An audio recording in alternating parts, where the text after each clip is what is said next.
जीवन दो चीजों से मिलकर बना है, एक जीव अर्थात शरीर, दूसरी आत्मा। इसलिए केवल आत्मा से भी जीवन नहीं है और ना ही केवल शरीर से जीवन है। जिस प्रकार शरीर को 5 तत्वों की आवश्यकता होती है, उसी प्रकार शरीर के अंदर जो चैतन्य शक्ति आत्मा है, उसे जीवन जीने के लिए 7 गुणों की आवश्यकता होती है। इसलिए आत्मा को सतोगुणी भी कहा जाता है। आत्मा की चैतन्यता की अभिव्यक्ति इन्हीं 7 गुणों के माध्यम से होती है, जो जीवन को अर्थपूर्ण बनाती है।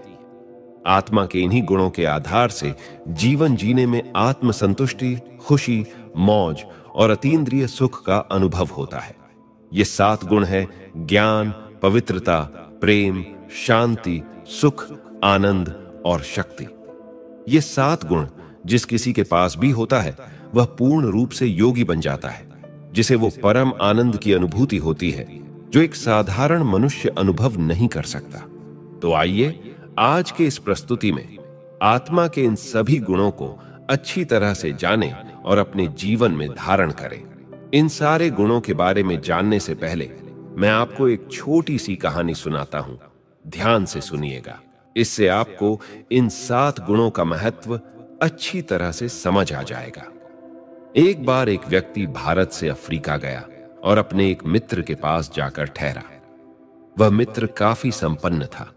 उसके पास काफी जमीन थी, जिसमें एक बहुत बड़ा आलीशान घर बना रखा था। एक बड़ा सा फार्म हाउस भी था, जिसमें उसने कई प्रकार के जानवर पाल रखे थे। वह अपने जीवन में बहुत संतुष्ट था।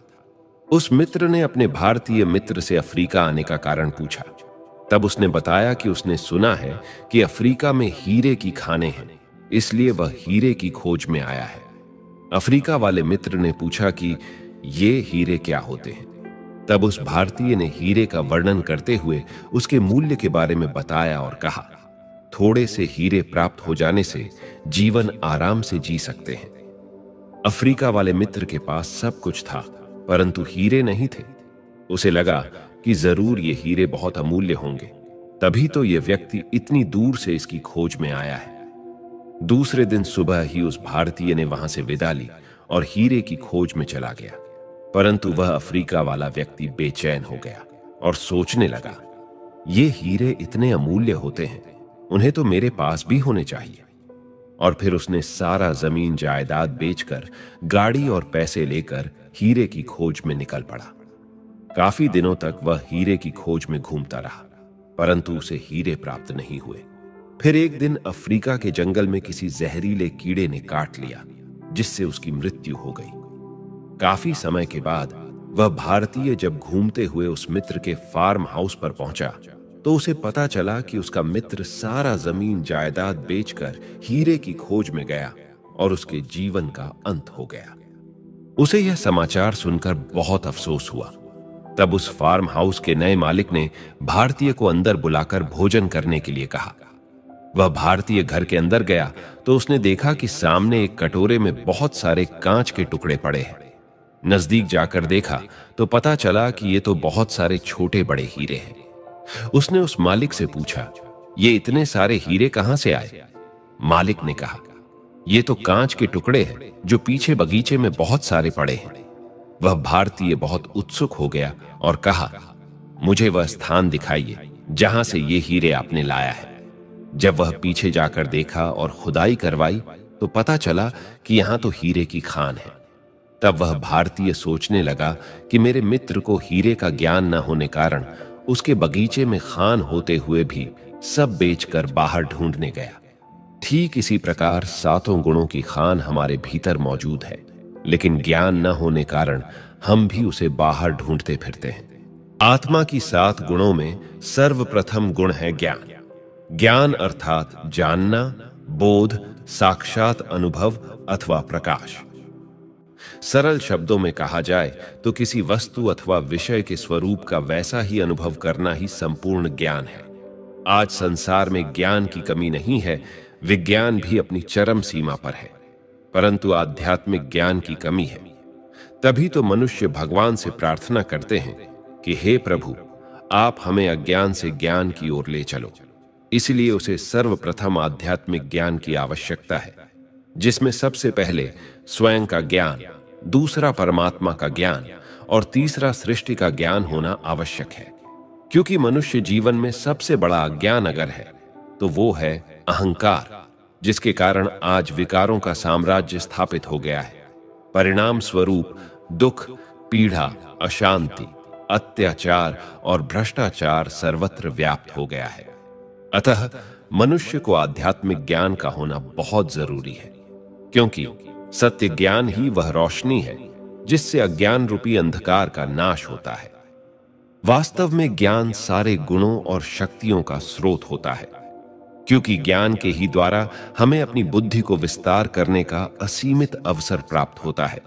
इसी तरह आध्यात्मिक जगत में ज्ञान के द्वारा ही आत्मिक गुणों और शक्तियों का विकास होता है, जिससे आत्मा को अपने स्वरूप और मानव जीवन के श्रेष्ठतम लक्ष्य की पहचान मिलती है।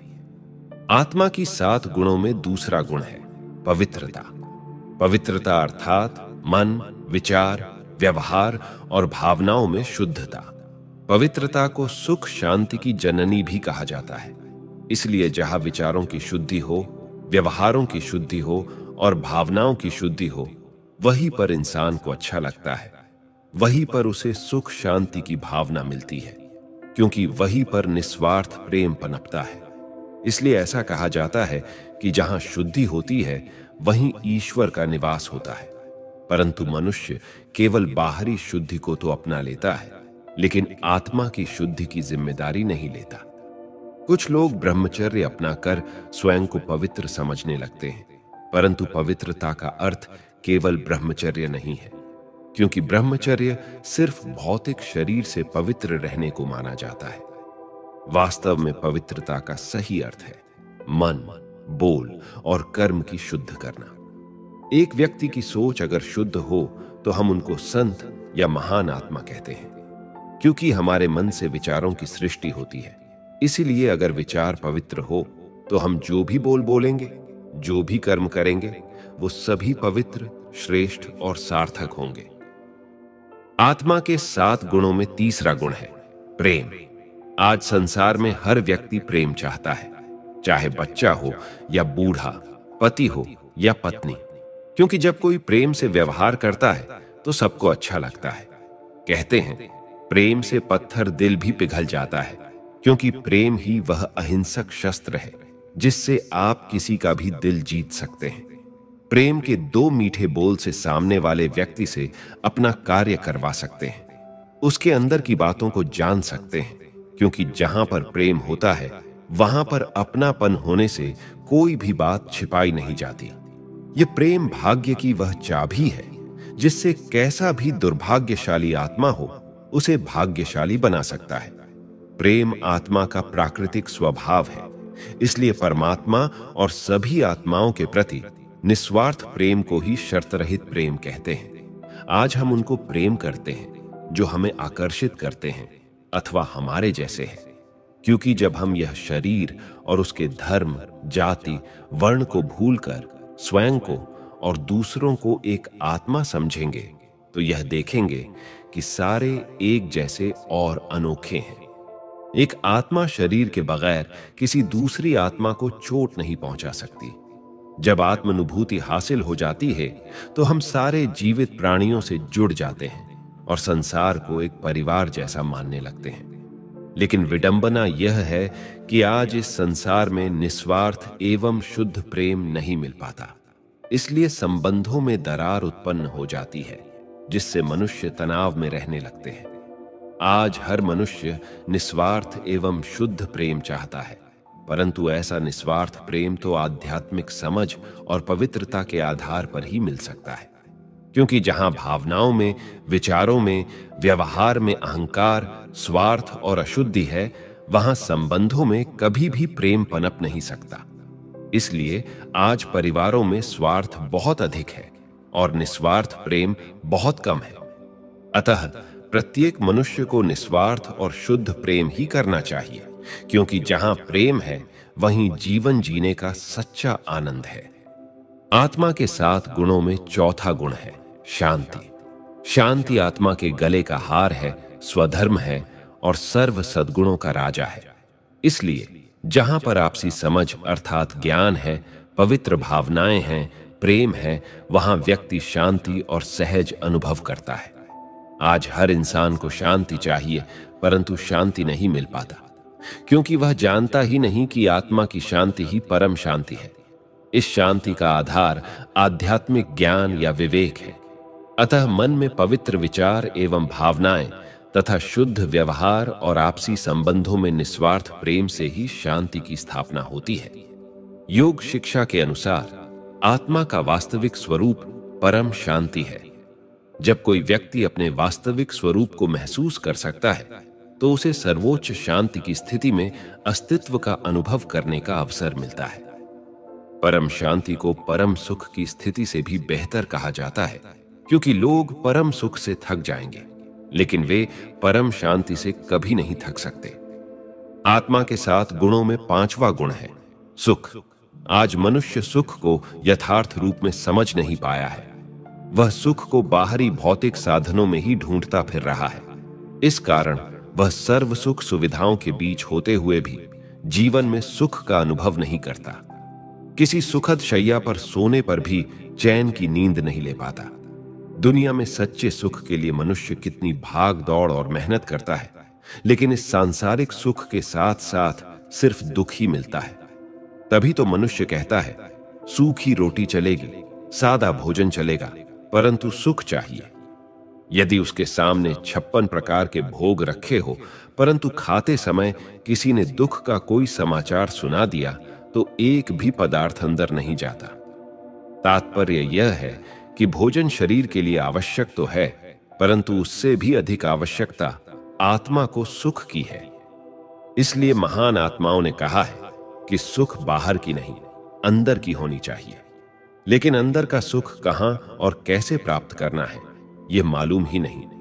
इसीलिए जब बाहर ढूंढते ढूंढते उसे सुख नहीं मिलता, तो वह अपने जीवन में निराश और परेशान हो जाता है। इसलिए जीवन में सच्चे सुख की प्राप्ति के लिए 4 बातों का ज्ञान होना आवश्यक है, जिसके बिना सुख की केवल कल्पना ही रह जाती है। पहला, जब जीवन को आध्यात्मिक ज्ञान से सींचते हैं। दूसरा, जब संबंधों में पवित्र भावनाओं को पनपने देते हैं। तीसरा, जब निस्वार्थ प्रेम की सरिता बहती है। और चौथा, जब मन में प्रसन्नता से पूर्ण शांति मिले। 7 गुणों में आत्मा का 6ठा गुण है आनंद। आनंद का अर्थ है शरीर की 5 कर्मेंद्रियों के अनुभव से मुक्त हो जाना। इसलिए जहां ये 5 गुण ज्ञान, पवित्रता, प्रेम, शांति और सुख होंगे, वही जीवन में सर्वोच्च स्थिति आनंद की प्राप्ति होगी। क्योंकि आत्मा का वास्तविक स्वरूप ही है सच्चित आनंद स्वरूप। परंतु आज मानव अपने वास्तविक आनंद स्वरूप से इतना दूर हो गया है कि इस आनंद को ढूंढना पड़ रहा है। कई महान आत्माओं ने इस आनंद की प्राप्ति के लिए अपने घर बार छोड़ दिए, तथा इस आनंद की प्राप्ति के लक्ष्य से कभी विचलित न हो जाए, इसके लिए उन्होंने अपने नाम के पीछे आनंद जोड़ दिया, ताकि हर समय इस लक्ष्य की स्मृति रहे कि जीवन का लक्ष्य है आनंद की अनुभूति करना। आनंद को सर्वोच्च इसलिए कहा गया है क्योंकि इस गुण का कोई विपरीतार्थक शब्द नहीं है, जैसे सुख के साथ दुख, प्रेम के साथ नफरत आदि। इसलिए आनंद को अलौकिक, ईश्वरीय माना गया है। तभी तो उन महान आत्माओं ने उसका अनुभव करना चाहा है। परंतु आज आनंद की बात तो बहुत दूर, मानव जीवन में खुशी भी नहीं है। 7 गुणों में आत्मा का 7वां गुण है शक्ति। जहां ये 6 गुण ज्ञान, पवित्रता, प्रेम, शांति, सुख और आनंद है, वहां मनुष्य अपने जीवन में शक्ति का अनुभव अवश्य कर सकता है। परंतु आज आत्मशक्ति तो दूर, मनुष्य में आत्मविश्वास भी नहीं रहा। वास्तव में ये 7 गुण आत्मा का सत्य स्वरूप है। ये सिर्फ गुण नहीं है, ये महान शक्तियां हैं। अर्थात इसमें ज्ञान की शक्ति, पवित्रता की शक्ति, प्रेम की शक्ति और शांति की शक्ति है।